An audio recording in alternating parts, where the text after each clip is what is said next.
بارہ فروری 1983 لاہور میں ہونے والی خواتین کی ریلی پاکستان میں حقوق نسواں کی جد و جہد میں ایک اہم سنگ میل ہے۔ خواتین بڑی تعداد میں لاہور کے مال روڈ پر جمع ہوئیں اور اس وقت کے آمر جنرل ضیاء الحق کے مارشل لاء میں قانون شہادت اور دیگر حدود آرڈیننس کے خلاف بھرپور احتجاج کیا۔ نوجوان وکیل آسمہ جہانگیر بھی اسی تاریخی احتجاج میں شریک تھیں۔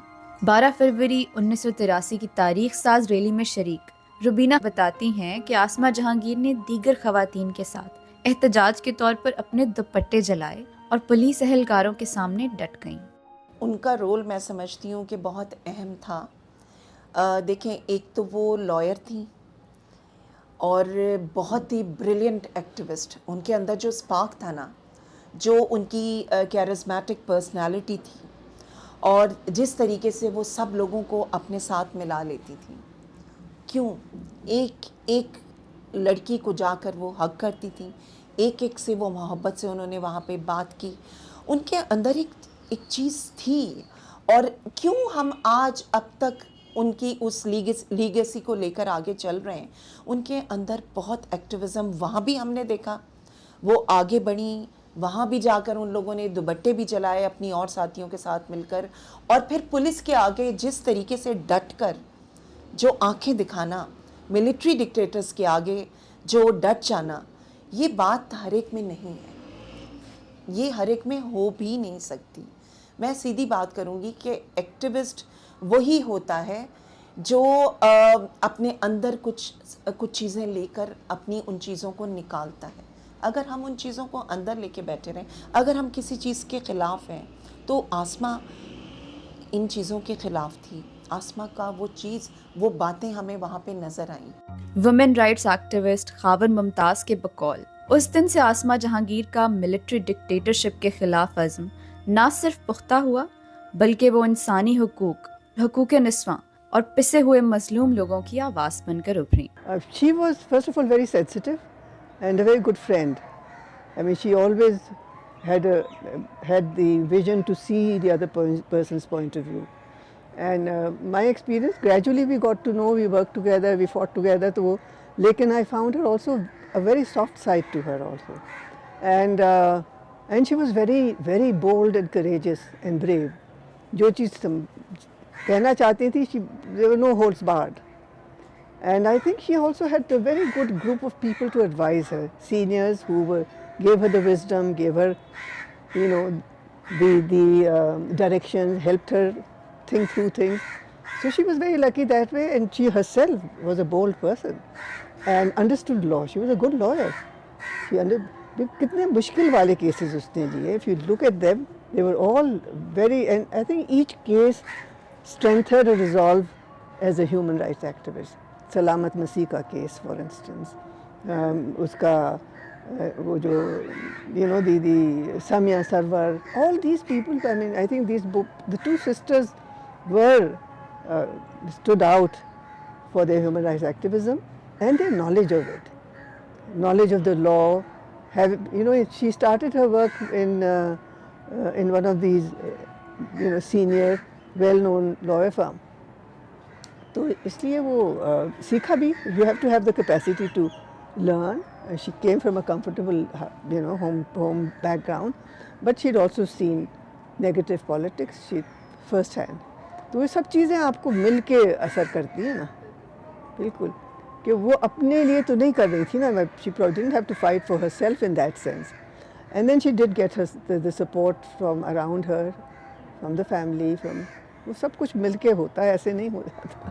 معروف سماجی کارکن محمد تحسین کہتے ہیں کہ آسمہ جہانگیر کا اس ریلی کے بعد ملک میں ہونے والی حقوق نسواں کی تحریک میں کلیدی کردار رہا اور وہ ہر احتجاج میں پیش رہیں. آسمہ ایک بنیادی ہمارے لیے آپ سمجھ لیں ستون تھی اس سے اگلے دن سے ہی, کیونکہ تو وکیل تھیں, کالا کوٹ پہن کے لگی ہیں, اور پھر وہ انہوں نے ہمیں ایک نئی دنیا میں, ہمیں ایک باعزت دنیا میں ہمارا نام ان کی وجہ سے ہوا. کون سا ایسا ایشو ہے جس میں آسمہ نہیں بولی؟ وہ چاہے اٹامک بام کے خلاف ہماری پوزیشن ہو، وہ چاہے ایکویٹی کے لیے ہو، چاہے وہ منورٹی جو غیر مسلم پاکستانی ہیں ان کے لیے ہوں، چاہے وہ بلوچستان کے مسنگ پرسنس کے لیے آواز اٹھانی ہو. مطلب میں آپ کو کیا کیا قصے سناؤں، بہت بوڑھا ہو گیا ہوں. ایک مرتبہ ایک ایم ایس ایف کا لیڈر تھا لڑکا، اس سے وہ کسی جماعت اسلامی کی کسی لڑائی میں ایک بچے کو مرڈر کیس میں اس کو ڈال دیا. تو مجھے رات کو کوئی سردیوں کے دن تھے، رات کو 9:30 بجے، ان دنوں موبائل تو تھا نہیں، وہ لائن فون پہ آیا کہ جی اس کی اماں کو اور اس کی جوان بہن کو نولکھا پولیس اسٹیشن پکڑ کے لے گئی کیونکہ وہ لڑکا نہیں پیش ہو رہا. آپ سوچ سکتے ہیں میں نے پہلا فون ایس ایچ او کو نہیں کیا نا، مجھے میں نے آسما کو فون کیا. آسما اور مہناز آپا، مہناز رفیع، آپ یقین کر کے سردیوں کی ٹھٹھرتی رات 11 بجے نولکھا پولیس اسٹیشن پہنچی اور ان کی بہن کو اور اس کی اماں کو ہم تھانے سے لے کے آئے. یہ صرف وہ فروری والے جلوس کی مہربانی ہے، اس سے پہلے ایسا نہیں ہوتا تھا. آپ سوچتے تھے کس کو کہیں گے، ہم مرد ہوتے ہوئے بھی سوچتے تھے یار کوئی ایس ایچ او واقف ہے، کسی گنڈے کو کہہ دیں گوال منڈی کے جو نولکھے تھانے کو سمجھتا ہو. نہیں. تو اس کے بعد تو ہم سب جانتے ہیں کہ موٹر بائک بھی غلطی سے چوری ہو جائے تو آسما کو وکیل کر لو، اس نے کبھی نہ ہی نہیں کی بیچاری نے. وہ ایک ایسی ہستی تھیں جن کے پاس، جنہیں قدرت نے یہ صلاحیت دی تھی کہ وہ ایک تھوڑے ٹائم میں، جیسے میں پہلے کہہ رہی تھی کہ کوئی واقعہ ہوا ہے تو لوگوں کو اکٹھا کرنا کہ اچھا اب ہم نے اس پہ پروٹیسٹ کرنا ہے. پھر مجھے یاد ہے کہ ہم نے اسلام آباد میں جو کانسٹیٹیوشن ایوینیو ہے اس پہ ہم نے عورتوں کے جنازے رکھے، سمبولک جنازے. پھر وہ جنازے ہم نے اٹھائے، بہت بڑی تعداد میں پورے پاکستان سے عورتیں وہاں جمع تھیں. تو لاہور میں مسلسل ہم پروٹیسٹ کرتے تھے.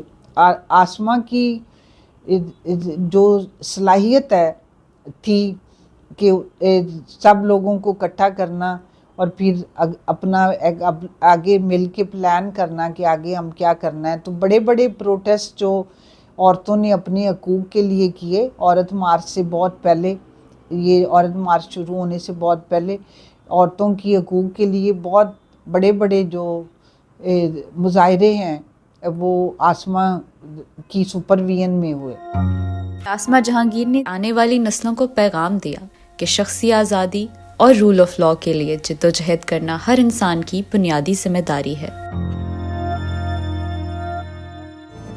آپ کی خبر، آپ کی آواز، voicepk.net